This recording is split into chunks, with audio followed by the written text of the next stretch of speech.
Shalom Abraham, mis queridos amigos y amigas, ¿cómo están ustedes? Gracias por acompañarnos, por cierto. Queremos aproximarnos ya en la antesala de Tisha B'Av a un comentario también como el de ayer, que nos sorprendió siempre para bien el Rav Wolbe. Entre las medidas observadas en Tisha B'Av como expresión del duelo está la prohibición del estudio de la Torá. Sabemos, la Torá mesamahat et alev, alegra el corazón.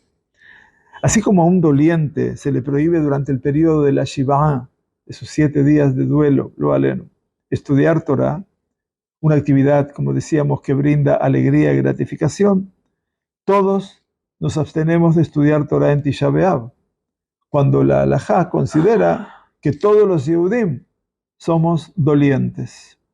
La excepción importante a esta regla es el estudio de las áreas denominadas Devarim ha-Ra'im.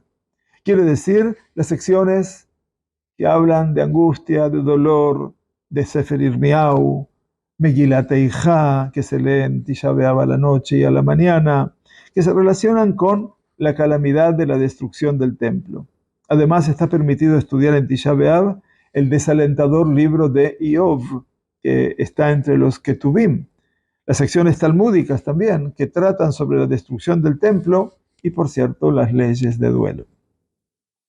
Varios Aharonim, nos referimos a los juristas ya de las últimas generaciones, del siglo XVI hasta la actualidad, han planteado una pregunta interesante con respecto a la naturaleza de estas excepciones.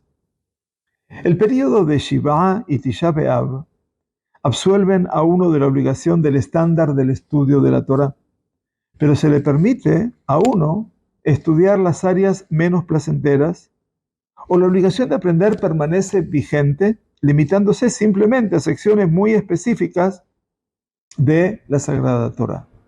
En otras palabras, se plantea la pregunta, ¿está permitido estudiar estas áreas o uno está obligado a aprender estas secciones en Tisha B'Av, dada la obligación, la mitzvah de Talmud Torah? Los poskim, los juristas decíamos, citan 2 trabajos que escriben explícitamente en el estudio de la Torá, opcional, durante estos periodos. El primero es el Shevet Yehuda, adopta este punto de vista con respecto al periodo de la Shivá, del duelo de 7 días. Y se cita el libro Erech HaShulchan como avance de esta posición con respecto a Tisha B'Av. Una posible fuente de esta decisión es un comentario de otro libro maravilloso a nivel de la halajá, el Shiboleh Aleket, que cita una responsa del período de los Geonim, del siglo 8 al 11 en Babilonia, en el sentido de que durante el duelo y en Tisha B'Av no se recitan las Birkot Torah. De acuerdo con los Geonim, miren qué interesante, dado que uno tiene prohibido estudiar Torah en estas ocasiones, se debe omitir la verajá sobre el estudio de la Torah que decimos al principio de nuestra plegaria cotidiana, la Asok Bedivrei Torah. Presuntamente sintieron que la obligación de estudiar Torah no se aplica durante el duelo o en Tisha B'Av. Y por supuesto, como señala Shiboleh Aleket, esta posición deja abierta la cuestión de si quien elige aprender las áreas de estudio permitidas debe recitar Birkot Torah. En cualquier caso, la opinión de los Geonim parece descartar la suposición de que el estudio de la Torah en Tisha B'Av y durante el duelo es opcional.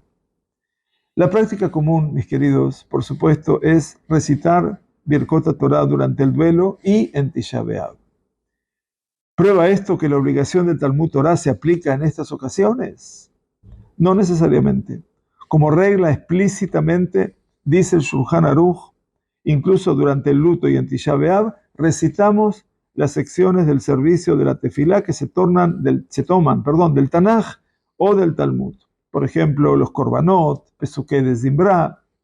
Aunque uno cumple con la mitzvah del estudio de la Torá a través de la recitación de estas secciones, podemos recitarlas en Tisha B'Av y durante el duelo, porque lo hacemos como parte de la tefilá diaria y no estrictamente con el propósito de aprender Torá.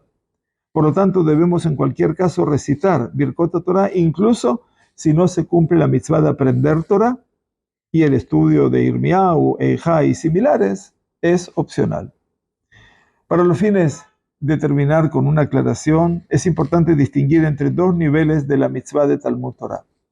En Masejet Nedarim estudiamos, la Gemara establece que estrictamente hablando, uno cumple con su obligación de estudiar Torah por la mañana y por la noche a través de la recitación del Shema. Rabbeinu Nissim, uno de los grandes poskim de los primeros sabios, en su comentario en Nedarim aclara que la Gemara se refiere solo a un nivel de esta mitzvah, que exige un nivel mínimo de participación en la Torah cada día y noche. Claro, decir el Shema es un nivel mínimo. Pero además, insiste Rabbeinu Nissim, en una obligación separada, exige que nos esforcemos lo mejor que podamos en el estudio de la Torah.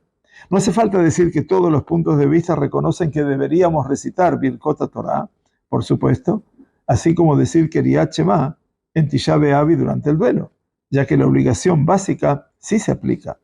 Toda esta discusión se relaciona con el nivel adicional de la obligación, exigiendo el máximo esfuerzo en el Talmud Torah, y es en ese sentido que el Shevet Yehudá, que citamos al principio, y Erech HaShulchan, afirman que uno está exento del Talmud Torah en estas ocasiones.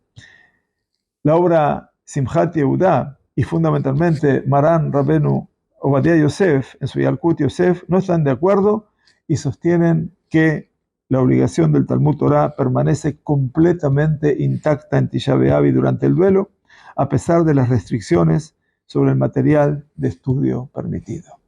Un aspecto más desde lo legal que hoy incursionamos en este lenguaje de la Sagrada Torah por su bendición y por su estudio. Que tengamos un ayuno leve y fundamentalmente que sepamos de la reconstrucción próxima del Bet HaMikdash en Jerusalén. Sheivaneh b'mehera b'yameinu. Amén.